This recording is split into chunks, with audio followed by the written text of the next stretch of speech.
Bonjour, je m'appelle Marc Rosset, je suis directeur sportif ici au Geneva Open et mon rôle pendant la semaine, c'est une édition particulière avec le Covid, disons que je m'occupe, on fait souvent des Kids Day, la relation avec les joueurs, avec les sponsors, des choses comme ça pendant toute la semaine et tout ce qui est un petit peu promotion du tournoi le reste de l'année. C'est un tournoi qui a toujours été, en tout cas pour moi, qui est très important parce que c'est un tournoi qui a existé dans les années, fin des années 80, 90. D'ailleurs, c'est mon premier tournoi ATP que j'ai gagné ici à Genève.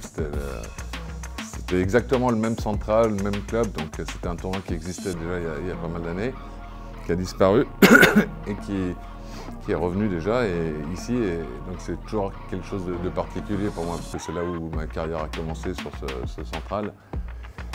Et il y a des joueurs, je me rappelle quand j'étais petit, je fais ramasseur de balles ici, il y avait des joueurs comme Björn Borg, comme Victor Pecci, comme Nyström, il y avait vraiment des légendes du tennis, Wilander qui sont venus jouer ici.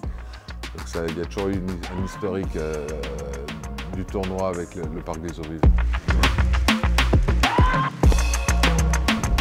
C'est beaucoup de travail. La première année où le tournoi a eu lieu, et quand j'ai vu la somme de travail que ça représentait d'organiser un tournoi, en fait c'est 365 jours de travail, 358 plus la semaine du tournoi. Et ça m'avait vraiment frappé parce que quand j'étais joueur, j'arrivais dans un tournoi, tout est fait, vous arrivez, vous demandez les balles, vous allez vous entraîner, vous allez à l'hôtel, puis vous gueulez sur tout ce qui ne va pas. Et puis quand vous êtes dans l'organisation, vous travaillez toute l'année, puis vous voyez des joueurs qui débarquent, qui demandent des balles, qui vont s'entraîner, qui vont à l'hôtel et qui gueulent sur ce qui ne va pas.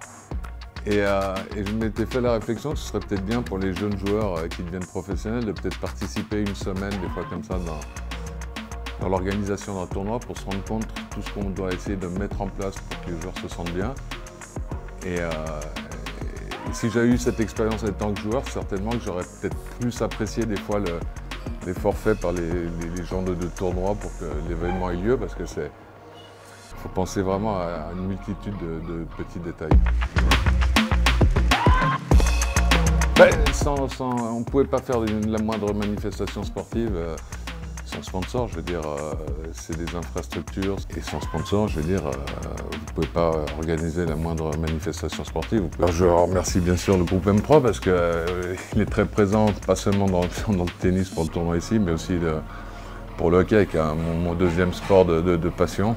On a de la chance d'avoir des partenaires qui nous suivent, qui nous font confiance et qui sont à fond derrière nous.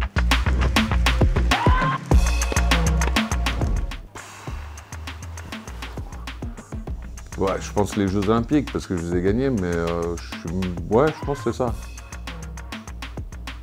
Ou peut-être ici, parce que c'est marrant, ici, chaque fois que je reviens dans ce club, ça m'arrive souvent de revenir ici, et chaque fois que je vois ce central, chaque fois ça me rappelle cette victoire où ma carrière a commencé. Donc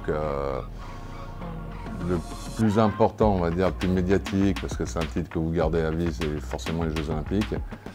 Mais peut-être celui qui est le plus intime, c'est peut-être ici au Parc des Eaux Vives, parce qu'encore une fois, j'ai reçu une wildcard.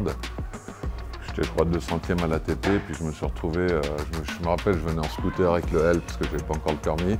J'étais un gamin, quoi. On avait filé, il va jouer au tennis, j'étais un gamin, puis je me suis retrouvé à gagner le tournoi, donc c'était un souvenir qui est assez particulier. Ouais.